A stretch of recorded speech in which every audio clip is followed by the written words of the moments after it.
I've never had such a great experience at a festival until last year.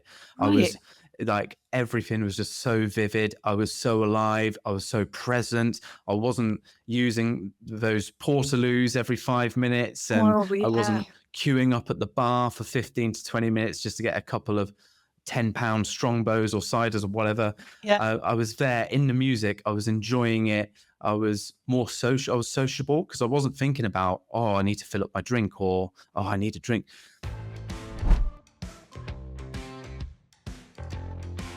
My guest today is Tom Pinks. Tom is a content designer and a fellow copywriter and mental health advocate. I came across Tom because I subscribed to News from the Mix, an organisation that provides online mental health support for teenagers and young adults. What drew me in the past the email newsletter bit was Tom's article on sober dating, not words I'd heard put together before.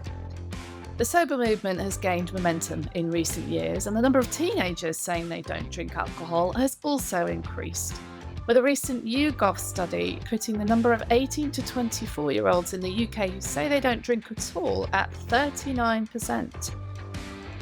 I need to tell my own kids something about that. I wanted to ask Tom about his experience with alcohol and why dating sober is important to him. Tom, welcome to the podcast.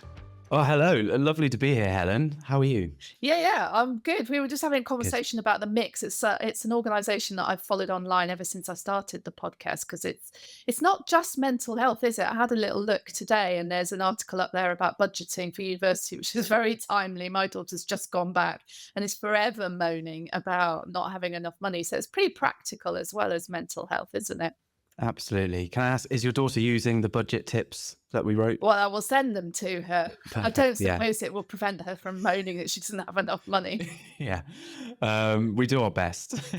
Yeah, absolutely. Well, I believe that every aspect of our lives always comes back to that core, which is mental health. So the Mix see it that way too. So if you're having a relationship issue, family issues, drugs, alcohol, making friends, loneliness, you name it, whatever affects anyone under 25 or teenagers primarily, I think it always comes back to mental health. So there's that underlying theme throughout everything that we do at the Mix.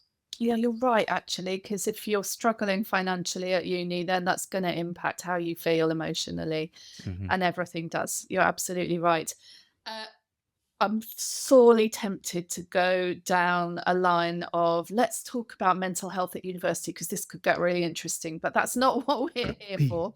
Let's get on to the alcohol. But first of all, I want to ask you, Tom, if you can tell us a little bit about your own teenage years and what life was like growing up for you.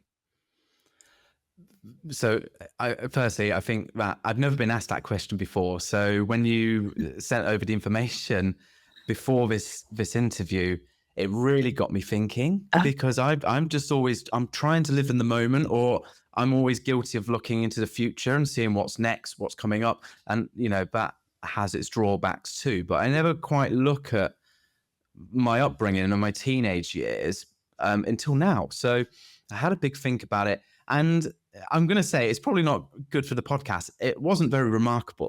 oh, that's all uh, good. um, I felt that I was very shy. I was still trying to figure out what this thing called the world was and what that meant to me and how I played a part in it. I kept myself to myself during my school years, especially in secondary school. I'm not afraid to say, but I was actually bullied quite a lot during secondary school, Right. and didn't really know how to handle that until maybe like year 10, year 11, that I thought, actually, no, I'm gonna sort of take back control. I'm going to turn this around, and finally managed to make a great group of friends. So ended the school years on a high. Mm. But yeah, it was a bit of a roller coaster. And again, you know, it's not your it was a brilliant time to be alive, that coming of age story. Because running alongside that, my mum actually had was dealing with cancer, with breast cancer. Oh, So right. there was a lot of hardship. Yeah. And then just talking about it now, it makes me wonder potentially I didn't talk or haven't been thinking about my teenage years because it was quite a relatively dark time. Yeah. So yeah, it was a lot of struggle, but I feel like it helped me grow as a person, became more resilient.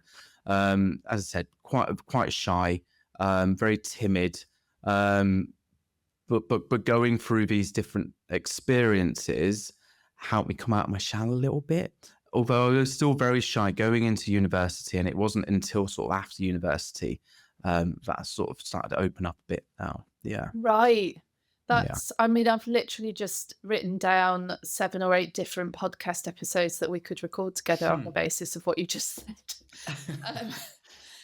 Um, yeah, going into university shy. I'm in a Facebook group for parents of university students. You might have heard of it. It's called What I Wish I Knew About University. Mm. Thousands and thousands of people in there, and that's the topic of conversation at the moment, is because so many kids have just gone or are just about to go to universities, parents panicking because their kids are not going in hell bent on partying and confident about getting to know their housemates. I mean, it's a bit of a sidetrack, but how did you handle that as a shy person? It was tough. It was really tough. I remember my first day at university, and my mum gave me a 24 pack of Jaffa cakes and a multi pack of penguin bars, and said like you can use these to make friends. Brilliant, yes. And it Did worked. it? It worked. It did. Yeah. So I think it was the irony of it, or it was just like novelty. It was just like, okay, this is a different way of making friends. Kind of like it. It's original. Let's get to know this guy. But yeah, it's just it opened up some blossoming friendships with my housemates. Obviously, I only had 24 Jaffa cakes, so I could only make 24 friends. But it did help my confidence, and I thought, well, if I can talk to these people, I can hopefully open up and talk to other people. Okay. At the same time, though, it was almost like I was living two different lives, because that shyness and that lack of self-esteem was still there. So each day I was in constant battle with myself. Like, I want to make friends, I want to get to know more people, I want to know their stories. Mhm. But then at the same time, or what if they don't like me, or what would they think Mm. about me, or I'm boring, I don't have anything to say. Oh, Um, no. so yeah, so I would say, don't listen to that self. Buy Jaffa cakes, make friends. So a little bit of fake it till you make it, because Pretty there's that much. whole, Or cake it till you make it. "Take it till you make." Oh my god, that's a new title for this episode. That's, it's just reminding me there's it was clearly original back then, but they've copied you. Is it the chocolate digestives people? There was an ad a few years ago that used to make me tear up about a child going to university and separating, and the mom wanting to make the bed for them, and then hugs and tears before they parted. And then she unpacked her suitcase and she'd got a packet of, if it, Hmm. I think it was chocolate digestives, and then she went and shared them with all her flatmates. Um, yeah, God, I've got a lump in my throat just thinking about it. I need to scope out that advert. Well, I've just resent my daughter back for her second year at university, so it doesn't get it does get a little bit easier because you know what Yeah. to expect, but each time it's another little bit of overwhelm for all the parents of Mhm. university kids. I feel you at this time of the year. And how's your daughter found it? Are they quite sociable? Are they quite? She's so sociable. Yeah. I mean, she was her first day in freshers was like, "Can you go now?" And then we barely heard from her. She's fine, but my youngest is more introverted. I'm reading a book at the moment. It's called The Highly Sensitive Person, which really speaks to me about, and it's making me think about what you just said about your shy side, worrying about what people think of you, and maybe not wanting to go partying, and your pragmatic side, let's call it, telling you that you had to force Mhm. yourself. Um, the balance between those two parts of a person who isn't an extrovert naturally, that is a mental health challenge in its own right, isn't it? How much do you cater for the person who does find it really difficult to put themselves out there, and how much do you tell that person to get back in his box and push yourself?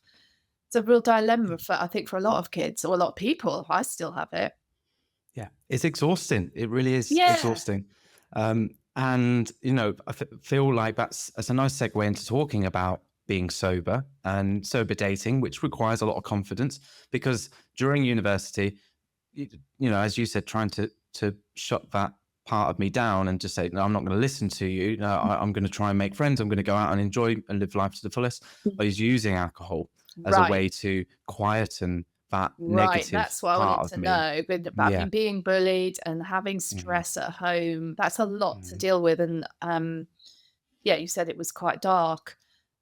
That's the time when a lot of teenagers, when their friends are experimenting, might start to turn to alcohol and use it as a way to numb and dampen down those emotions. When Yeah. did it start for you? um, I reckon around the last year of school. Mm, As you said, it was that experimental phase. mm. We found ways to get alcohol from different shady news agents and Cool. exploited that. Older brothers and sisters are usually Yeah. handy, yeah. Uh-huh. And I guess the amount of times I diluted the bottle of gin in my mum's cupboard, it was We've all done practically, it. yeah, practically water by the end of the 6 months we were using it. Um, so yeah, I wouldn't say like it was a problem. We just enjoyed doing it. We Uh-huh. enjoyed. I think at the time I didn't feel like it was a problem. Looking back now, perhaps I was using it to just forget about the the really crappy stuff that was going on, really rubbish stuff, like obviously my mum's health Mm. and the fact that I had a few rough years at school. And I found some really good friends, and they all loved to drink as well. So it Mm. just made sense. It was it all came It's together. normal. Yeah, exactly. Um, I think when it got to university, that's when it was getting a little bit too intense. I was really struggling to keep up with freshers in particular. Yeah. That set the bar high Yeah, with drinking and the amount of consumption involved. really does. Um, it was pre-drinks would last like 4 hours, and they were just the pre-drinks. Yeah, that was And not a thing in my time. We just went to the really, bar or the pub, but I it was a shock to my system that prees is the main event. yeah, it really is. And we used to go hard. I don't know if I just fell into a house which was really big on pre-drinks, but there's always a fishbowl involved, Oh, and that God. fishbowl always contained at least 8 different drinks, and then some things also that you probably shouldn't be drinking either. Oh, But we won't go into that. But yeah, it was nonstop, and perhaps maybe I had some demons in me or I had some conflicts in me that I hadn't fully resolved yet and was just bubbling inside me. Obviously, mm, going through that tough period in my teenage years, perhaps maybe I was choosing drinking, non-stop drinking, rather than just having a clear head once in a while and actually mhm, thinking about, okay, why am I drinking this much? What's going on inside me? mm. But you just get carried away at university, Oh, and completely, and you're yeah, 19, yeah, you're not your brain's not fully formed at that point, and you're not in a place to think, "Okay, has this got anything to do with what happened to me 4 years ago?" yeah, yeah, absolutely. Um, And so freshers came and went, yet the drinking continued. And I think it was just sort of like, I guess, living in that environment that people I lived with would go out 4 or 5 times a week. Mm. And we all have our different tolerance levels as well. Some people can do that and still make it to lectures and go out and buy groceries and live a normal life. I'm not one of those people, but I felt like I needed to train myself to Yeah, to do that, to almost fit in. I'm not yeah, ashamed to say that. It's just quite a like I lot of thought pressure. this is exactly. Whereas deep down, I knew I was struggling with drinking too much. I just didn't want to say anything. Um, and I think, yeah, definitely the first year of university was very, very hazy for me. Um, yeah, can't really remember much of it. All I know that I was a little bit grumpy because of always being hungover. The second year came around, I was just like, well, actually, I'm studying something that I'm so passionate about, and I feel like the drink is getting in the way of this. Mm. So let's just try and tone down on the drink and then focus more on the subject and what I want to do. I was doing film, Mm. and I love film. I love just the whole process, every aspect of it. Right. And then to be a director, you need your head on your Yeah. shoulders, and you need to be able to work with people and direct people. And it's a lifestyle. It's not just a job. You have to go and scope out, especially if you're a student filmmaker, scope out locations, create relationships with actors you want in your films, have that creative mind to write a Mhm. good story that you hope people are going to want to engage in. These all take different parts of your brain. And when you're drinking or doing whatever you do that sort of dulls that brain, you don't feel like you're doing your best work, and therefore that's affecting your mental health. So Yeah. second year came around, and I just said to myself, like, right, cut down on the drinking and see what you can do with film, because this is what you've been working towards for a long, long time. And by cutting down the drinking, I realized that my friendship circle was getting smaller and smaller Mm. because I wasn't going out so much. Mhm. And they'd ask, for the first few weeks, they'd ask if I still wanted to come out. And then they sort of got the hint. And they almost felt like it's a strange thing. When you say that you're not going to be drinking, you're almost sort of like an outcast. And it's just because I think it makes people realize, oh, maybe I shouldn't be drinking Yes. as much as Yes, I it am. touches a raw nerve. Yeah, I get it. Yeah. But, and can't speak for everyone here, but I think people know that deep down, but they don't want to admit it. No. So then they project that onto the person who's triggered it, Yes. i.e. me. So I noticed that I was slowly, um, inadvertently distancing myself from Mm. this group of friends. Mhm. And then that brought a lot of mental health issues as well. I was feeling quite lonely. I Mm. was still that shy person. I felt like I needed to bring it back to the drawing board, make new friends again. And I'm sure there were a lot of people at my university that didn't drink. And I'm sure, like, this was 10 years ago. I'm sure nowadays there's going to be a lot more people. At the time, I didn't know where those people were. Yeah. So I joined a couple of societies. They all drank. I tried to get to know other people who was on the same course as me. They were big on drinking. It was either drinking or smoking weed. It was one or the other. Yeah. There's no in between. There wasn't a sober society or anything like that. No. So yeah, it was tough. And also I feel like that actually impacted the films that I was making as well, because we would make the film and then everyone would say, like, yeah, let's go and celebrate by getting absolutely slaughtered like later that night. Yeah. I'd go out for a couple of drinks. I didn't completely stop drinking at university, Yeah. but obviously a couple of drinks and then go home. They'd be out for hours. And then, it's like, when you go to work, and if you're a smoker, you get more breaks and you get more chances to meet more people. It was like that. Like, if Yeah. you're a drinker at Yeah. university, you get more chances to apparently just make friends and get to know more people. Yeah. But by not drinking, I stopped myself from doing that, and that had an effect on my friendship circle and my mental health Yeah. ultimately. Yeah. Were you feeling low? What was it doing to you from a mental health point of view? I guess because I still had this unaddressed trauma in me, as well as the fact that, yeah, this friendship circle was dwindling, I was feeling very lonely, and Yeah. I was on my own quite a lot. That lends itself to overthinking. Yes. And then that's just a rabbit hole you just keep falling down. It got to the point where I was diagnosed with depression and anxiety at university. I actually had to take time out of university to Mm. address this.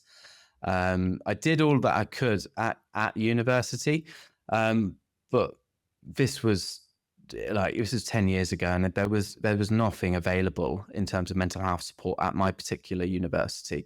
I don't want to name the university because I'm sure it's hopefully very different now, but there was only one support service for mental health at university, and it was counselling, and there was at least a 6 to 8 month waiting Oh, list. Okay. And that, if you think about it, that's a whole year. You're only at university for 3 years. Hey. So can you really hang on that long? If you're really feeling it now and life is really tough right Yeah. now, you can't wait. You can't wait that long. No, and we all know that mental health gets better when you talk about it to somebody. Yeah. But if all of the people that you were close to were going out drinking, they weren't going to understand where you were coming from, I guess. Yeah, absolutely. Yeah. So yeah, that was a really tough time for me. On the other side, and I've written a blog about this actually, because it's I'm just trying to find the words because it's something I never really talk about anymore. I only talk about it when it's necessary. But basically, being diagnosed with depression and anxiety at university, that was, was really tough to manage. And I felt at the time, in order to manage it, let's drink because it makes life a little bit easier. Right. Yeah. Right. But obviously, it doesn't. No. So I had this life where I went back to university after a short break. I had this life where I was drinking to cope with the depression and anxiety. And then I had this other side of my life that wanted to bring more mental health awareness into the university. Luckily, I was in a good position in that I had access to a lot of buildings at the university. So I was the chairman for the Film Society, and doing that, I had the keys to cinemas and different lecture halls Cool. on campus. Yeah. And also I had access to all of the notice boards in the main building. So what I did is put up posters and different messages across all of these notice boards that were unused, and just filled them with positivity and mental health awareness. And you never know what I never got feedback from that. I never knew what impact it had, but just knowing it was there and I was bringing, hopefully, sharing how I was feeling, hopefully will connect with somebody, and they see that and think, oh, okay, yeah, it's all right. It's not just me. I'm not just on this Right. journey alone. But Yeah. then obviously in the evenings, I was drinking just to manage with the depression and anxiety. And it was a really rough period of my life. Yeah, it's a trap, isn't it? Because you know what you want to do, but doing it makes things feel worse to begin with. And there's a lot of hard work. And I mean, this is the case with all mental health stuff. Therapy is hard work, but that's the point, because you're going inwards to fix things that take some fixing, rather than reaching outwards to squash those things further back down. So it's hard work, and the hard work can leave you feeling depleted. And then Yeah. on top of that, you were feeling isolated and lonely. And so the urge to fix that quickly with a drink must have been quite overwhelming. So I can understand what alcohol was doing for you in those moments. Yeah, absolutely. It's a quick fix, isn't Yeah. it? It's a very temporary fix, but you don't think about the long term when you're in that sort of situation. You're just thinking about that immediate pain and how do I escape from that right now? Yeah. And if you've got a corner shop literally on your corner, you're Yeah. going to use it to your advantage. Yeah. Yeah. Yeah. Oh, really tough. I'm sorry that should not be a university student's experience. And yet I suspect that there are quite a lot of people going through similar, and all those teenagers who Mhm. are homesick and lonely are just the tip of that iceberg at the Well, moment. I didn't want this podcast to be all doom and gloom and No, we're just going to to move sort on of from that, but let's it's like, oh, what a rubbish episode. It's just going on and on. But this is the reason why I work for The Mix, is because I didn't have this available to me when I was going through university, and I would have loved it. Obviously, The Mix offers free counseling sessions, tons of articles, resources, a huge community full of young people who are going through something similar to what I went through. So that's just why I'm really proud to be doing something I love, and I know it makes an impact. And I also know that so many people at university are going through something similar. They are dealing with social anxiety. They are trying to cut down on their alcohol despite peer pressure. They're finding the studying really hard. They're battling with coping with the studying and using alcohol to alleviate the stress from that. In- So, you know, since working for the mix, I know that my story is reminiscent of thousands of people out there. Right. Yeah, right. I'm going to put links to the counselling and the things you've mentioned there at the mix in the show notes for anybody that's got to this point and wants to go check that out. I totally agree. It's like I said at the beginning, it's got everything. There's always something that you can begin with if you're struggling, and no one needs to be as lonely as perhaps you felt in those days. So it's brilliant. Um, right. Okay. Turning it around, tell me, actually, question, are you completely sober now, or do you still have the odd drink? Completely sober. Yeah, I've been Right, sober for almost 18 months now. okay. So, when did dating first make an entrance on your sober scene? Yeah, very good question. It was a long time after I decided to go sober for many reasons. I just can't stand dating. I Okay. just find it a Well, I headache, mean, that really. makes sense on the basis that you don't like putting yourself out there and you're quieter than a lot of Yeah. people. Makes sense. Dating's hard work. I just feel like um it's just a it's just a job interview masked as romance or potential romance, Oh, isn't it? Um But yeah, it never really crossed my mind, and because I don't, it wasn't a thing. It wasn't a thing on my radar. The reason I eventually became sober is that talking to dating, I was with someone at the time and I was drinking. I found that 18 months ago, my drinking, it was a lot better than it was at university. It was under my control, but I just didn't like it. I didn't like waking up feeling grubby. I'm in my early 30s now, and you can feel it. You can yeah. feel it a lot more than 10 years ago. Grubby's a great word to describe how it feels. Yeah. Um, and I found that it was really affecting my mental health. Even though I had it under control, it was still there. It was still in the background. And my drinking was attracting the type of people that I didn't want to date, but I didn't know that at the time. Mm. Um, People that just brought out the worst in me, and Right. vice versa. I'm no saint. Yeah. I was bringing out the worst in them too, and it was just a Yeah. mounting pot.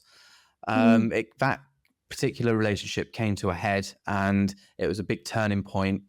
And I thought, okay, this person, I'm making myself feel really, really grubby, and this person who I'm with, I'm attracting that same energy. So it's just amplifying what needs to go. What do I need to do with my life to sort of not make this happen? I want more. I want better energy in my life. And Yeah. then, without a shadow of a doubt, it was alcohol. So the alcohol went, as did the girl, and it was a different life. Like one literally overnight. So one night I had a couple of bottles of wine and various beers and this girlfriend, and then the next morning I didn't have any alcohol and no girlfriend, Wow. and and Just then like that. it was literally just like that, yeah. And I was just like, and I could feel it deep in myself that this was a new chapter, and not only. I mean, I was about to say a new me, but I just felt it was deep down. This was me. It was just hidden under all of these layers of constant alcohol abuse and constant negative, bad people in my life. So, yeah. So, when decided to go sober, I thought it was going to be really hard, Yeah. and for many reasons, but particularly, I love a music festival, and Right. this was the beginning of summer last year, and I had so many festivals lined up, and I volunteer there as well, and part of that is getting to know people, and part of that volunteering is like drinking culture. It's a music festival, isn't it? There's Mhm. drinking Yeah. everywhere. I was like, how on earth am I going to do 5 weekends of festivals in a row sober? Wow. I just don't know how I'm going to do it. So I just took it one festival at a time, and amazingly, I loved. I've never had such a great experience at a festival until last year. I Right. was like, everything was just so vivid. I was so alive. I was so present. I wasn't using those portaloos every 5 minutes, and Oh, I yeah. wasn't queuing up at the bar for 15 to 20 minutes just to get a couple of £10 strongbows or ciders or whatever. Yeah. I was there in the music. I was enjoying it. I was more social. I was sociable because I wasn't thinking about, oh, I need to fill up my drink, or, oh, I need a drink. I was there like listening to people. I didn't have anything else to think about but the person right in front of me. And Uh-huh. absolutely loved it. And then, in fact, going sober to the festivals, something which I was really dreading, actually helped me stay sober. I can safely say, since I went sober, I've had probably 2, maybe 3 cravings to drink. And that was maybe on 2 occasions. That was because I was traveling. I was in Japan and I wanted some sake Yeah. just to try it. Yeah. But apart from that, yeah, I love my life now, and it's beautiful. And then I guess that brings us on to the sober dating side of Yeah. things. Yeah. Um, Yeah. I mean, I'm just thinking, I suppose the festivals must have felt like you were replacing some previously perceived as good experiences with another really good experience that didn't involve alcohol. And actually, the more of those you have, the more it must be doable to to not drink at future things. Sorry, I'm stumbling because I'm just thinking through my head. Mhm. I wonder if I could really enjoy my book club without a glass of wine. Tom and I were talking about our slow starts this morning, and mine was because I had a couple of glasses of wine at my book club last night. I'm just thinking, how much more fun could book club be if I'm not having a drink? You might actually read. Oh no, I might get intellectual. Um, No one wants that. no, there's something in that, just replacing experiences so that your brain has and even your body has a memory of things being great without Mhm. alcohol there. That must make it easier going forward. Yeah. So what was it like the first time you had a date without a drink? Um, Quite an eye opener. Just off the back of what you said, I had all of these years of conditioning by Yeah. going on dates pretty drunk, drinking a lot during the dates.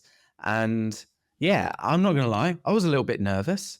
Um, this was about 4 or 5 months after I split up and had that decision to go sober. This girl popped into my WhatsApp. We must have been chatting from a dating app a couple of years ago. She just popped up and said like, hey, so I just saw you in my contact list. Just thought I'd say hello. And if you fancy, we never got to do a date, but if you want to, let me know. And I thought, yeah, well, why not? And then she immediately messaged after that. Okay, great. What pub do you want to meet at? I was like, all right, okay. How do I navigate this? Mm. I'm very happy being in a pub. I love pubs. They're the backbone of our society. Mhm. And I don't have no qualms actually being in a pub. But obviously, it's only fair to tell them that I wouldn't be drinking. Yeah. And you know what? It's absolutely fine if they say, okay, don't worry about it. Let's just Yeah. leave it there. Because I know how people might feel a bit funny. People feel like they do need a drink just to make the conversation flow. Yeah. But they were lovely, and they said like, you know what, I'm not really a heavy drinker anyway, so I'm really glad that you said that. Also, it's going to be a really cheap night, so I want to do it more than ever. So yeah, we met up. It was later that night, and we were just chatting for hours. I think we were chatting nonstop for about 4 or 5 hours about everything. And the big difference between this sober date, my first sober date, and all of those drink fueled dates was that we just chatted about the deep stuff, the stuff that both of us Yeah. really wanted to talk about. It Mhm. wasn't like, oh, so what do you do? Oh, that sounds interesting. Which Mhm. is also, it's a good question, but it's nice to know what Small people do. talk. But we were talking about well, ironically, our experiences at university. Like, she has had an up and down journey through her 20s, and she just felt really confident and comfortable to talk to me about that, because I think she could tell that I was just really, really present, and I wasn't talking about, oh, what drink are you drinking, or just going back and forth to the bar. I was like Mhm. right there. My ears were listening to every single word that was coming out of her mouth. Whereas when I was drinking, that wouldn't be the case. I think I would, I'd have the same amount of nerves going into a date. If I was drinking, I'd just be amplifying those nerves. On a sober date, the nerves are there. You have the head in your shoulder zone. You have the control to not let it control you. Okay, the nerves are there. That's normal. This is a person that you don't know, and Yeah. potentially it could be someone really important. Yeah. That's fine. That's natural. At least, being sober, I could say that to myself. With drinking, you just sort of like try and run away from those nerves, and Yeah, it yeah, just yeah. really doesn't help. Well, it's a We're normal feeling, isn't it? Nervousness. Yeah. It's there to tell us that something is important and maybe a bit challenging, but that yeah, saying like anxiety. I've been told that the bodily things that are going on in your body when you're anxious, the cortisol, whatever it is, are the same as the things that are going on in your body when you're excited. So you can reframe anxiety or nervousness to Mhm. excitement, then that puts a whole different spin on it. But again, I'm going off at a tangent, but that all of our feelings are there for a reason. Yeah. And the book, actually, I'm listening to an audio book by Alan Carr, not the comedian Alan Carr, but he's written a book about how to quit smoking, and then another Yes. on how to quit drinking. And he's like, a fire alarm has a purpose. Turning it off, like we do with nervousness with alcohol, isn't going to save you from the fire. Mhm, It mhm. just prevents you from responding appropriately in the situation. Yeah. I love that. Yeah, it's a great book. Both of them are great books, and yeah, he just it just makes it sound so simple, but it is that simple. Like, Yeah. we have all these emotions and feelings as signals telling us and informing our minds, and it's all part of the whole human experience, isn't it? So if we're running away from something that is cemented in truth and is part of us, it's just a recipe for disaster, isn't it? Well, yeah, and the whole point is that you can survive those emotions and those feelings, and you have to get comfortable with them. Whereas we've been conditioned in Western society, particularly, to run away from them, avoid them, as you said, and that's where the addictions come in. Like, Mhm. just try to shove that aside, and it just Yeah. doesn't work. It just stays there and comes back later. Yeah, absolutely. Do you know what? That's a really good point. And I think by being sober, and especially sober dating, it made me I couldn't run away. I couldn't shy away from anything. I had to face the nerves. I had to face this experience. Um, like it was right there in front of me. I couldn't drink to forget about it. I couldn't drink to soothe those nerves. Like, this girl is in front of me. I'm on a date right now. I'm gonna have to, you know, I'm gonna have to. I can't find the words. Hang on. Um, yeah, I just could. I had no choice but to be my best self on that date and Right. embrace the anxiety and embrace those nerves.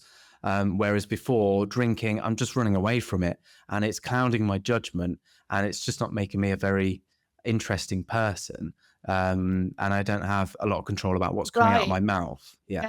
Yeah, yeah. Well, I'm thinking about what they say about stage fright and those nerves that you have when you go on stage or you make a speech or you do something where it's really important. They're really useful because they bring you up to your best self, as you just described. Mhm. They put that you're on your mettle and that all your senses are alive, and it doesn't feel comfortable, but it means you will perform better than if you really didn't have all your faculties because of a Mm. few drinks.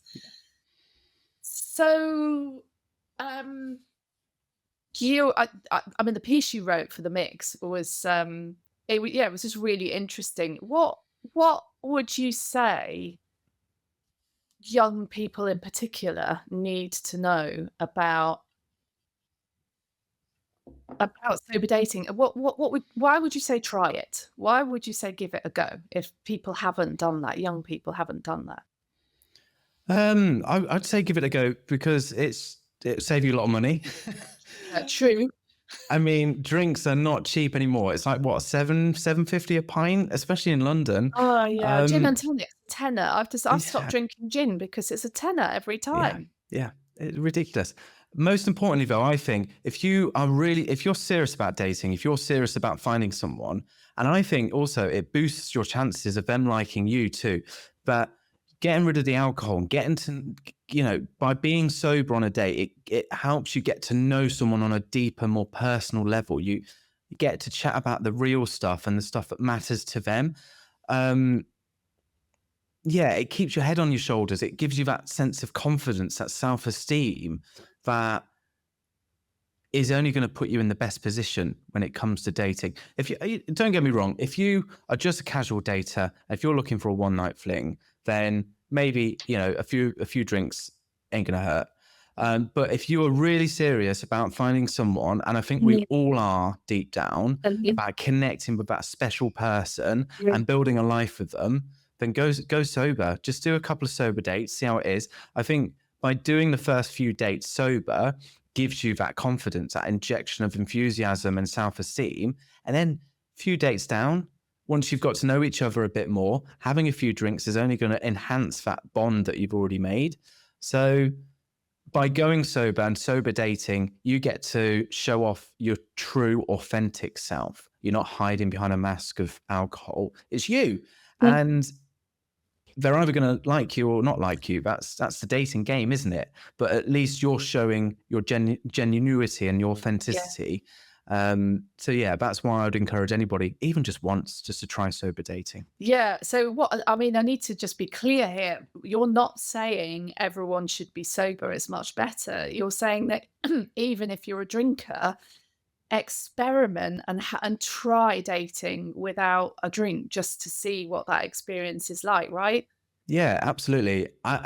Since I went sober, I've never been that sort of person that says like we shouldn't drink, get rid of all the pubs. Like we're gonna drink, and like sometimes drinks are really nice. Like I miss a red wine, and I know that people are really passionate about alcohol, and it's an important part of their lives. Yeah, that's fine, but I think we all owe it to ourselves to see what it's like on the other side of the coin as well. And Yeah. yeah, I think it just goes back to you're never really your true self, I don't think, when you have a couple of drinks. And then any more than a couple of drinks, you're definitely not your true self. But by just cutting out all of the alcohol and then embracing what can be a nerve-wracking situation, even if they say no at the end of the night, I don't want to see you anymore, at least you've done that. You've learned about yourself. You've boosted your confidence, and you've got more resilience when you go into the Mm, next date, who could be the one. Who yeah. knows? Yeah, no, that's a really good point, and I'm also thinking you waste less time on connections that aren't meant to be and that won't be your person for the long time because for the long term, sorry. Because if you're connecting as you're describing on a much deeper level, both of you are able to get to know each other properly and understand, is this person right for who I am, rather than with a drink, can I be the sort of person that this person will like more, which is a much falser way of starting a relationship. So Mhm. it may be that it doesn't work and it jars and you're not a match, but then you know that much quicker than Yeah. if you'd been having a few drinks and connecting with the wrong person and then finding out 10 months later that this hasn't actually worked and you've just lost all that time. Yeah, absolutely. And just to bring it back to my first sober dating experience, that's exactly what happened. We had a great first date. As I said, we were talking for like 4 to 5 hours. Then we met up again. It was another sober date. And I think we just both decided that it wasn't for us. In fact, she said, we were talking about lookalikes. To be honest, the second date wasn't going so well anyway. The conversation was falling a little bit flat, but that's fine. We realized that we didn't have as much in common as we thought. Mm. We were talking about lookalikes. She said that I looked like Ricky Gervais, and then I knew that was the end of us. Like that, we were not going anywhere else any further, and that was it. But having that level head on us, made us both come to the decision. Do you know what? This isn't for us, and that's fine. We've tried it, and also it was the first time she had a sober date too. So it opened her eyes to what dating could be like. It doesn't have to be, get your default drink and then chat. Yeah. I still feel a bit sour about that Ricky Gervais comment, but had I drunk alcohol, probably would have taken it a bit more personally. Yes, Again, exactly. being sober, whatever. Okay, move on. Well, I'm looking at you and I'm having a bit of a mind blank about what Ricky Gervais looks like because I can't instinctively I can't quite see it. So, but clearly you were a mismatch. Yeah, and that's fine. It's life. It happens. Yeah, Yeah. yeah, yeah. Mhm. And better to find that out quicker. Yeah. Yeah. Yeah. Tom, it's been really interesting, and I mean, oh God, the thought of going on a date sober is quite terrifying. But I think you should actually, try it, Helen. yeah, the thought Yeah. of doing things sober just anyway, just to see what the different experience is, Mhm. it does feel like an attractive proposition. So I appreciate that. And if you're a young person who's in that culture, the drinking culture, and dating and trying to find your person, I say it's an experiment worth trying. Yeah, 100%. Absolutely.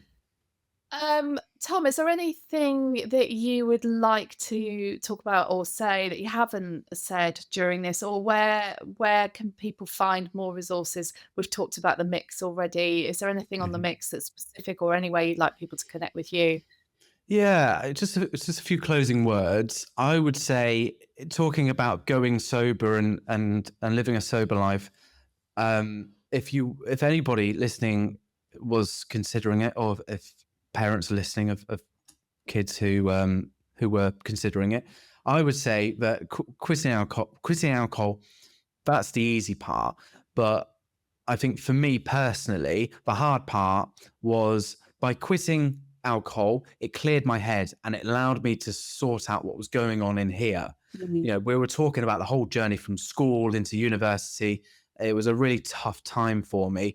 By not drinking alcohol, I've now been able to do that over the last year, work on myself, bring that self love. I've almost been dating myself in a way. Mhm. Um, so don't think that just quitting alcohol is in itself going to be a colossal achievement. It is, it absolutely is, but it's about giving you that space to do the stuff inside you that really matters. Mhm. And by not drinking alcohol, you have got that opportunity to just be your best self.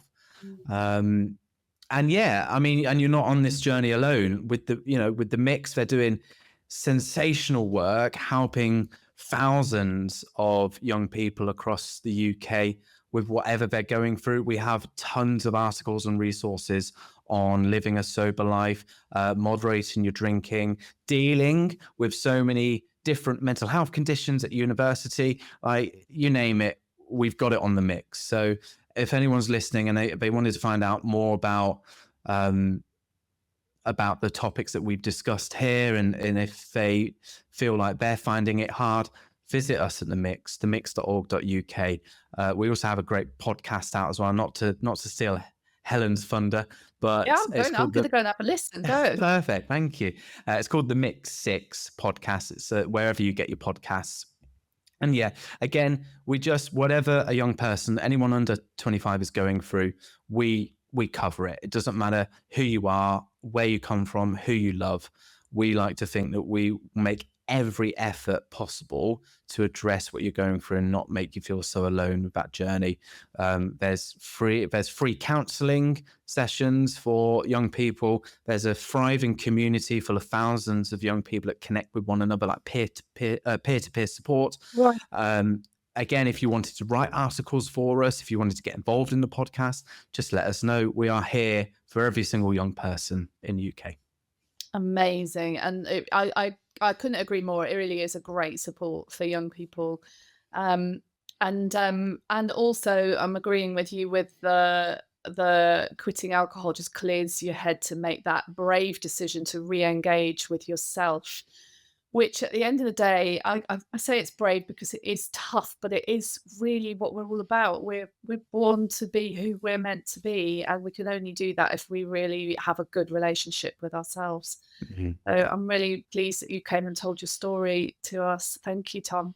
Thank you, Helen. It's been an absolute pleasure. You've helped me delve into parts of my life that were, I thought, long gone. So it's been a journey, and thank you so much. Thank you so much for listening. If you've enjoyed this episode, please give it a rating on your podcast app. And if you know someone who might benefit from listening, do share it with them. It also means a lot when you give me feedback. So if you have comments or suggestions for another episode, or know someone who'd like to tell their story on the Teenage Kicks podcast, do get in touch at helen@helenwills.com, or come and find me on my blog, actuallymommy.co.uk. Head over there now for more articles on the joys, and there are many, of parenting a teenager. Bye for now.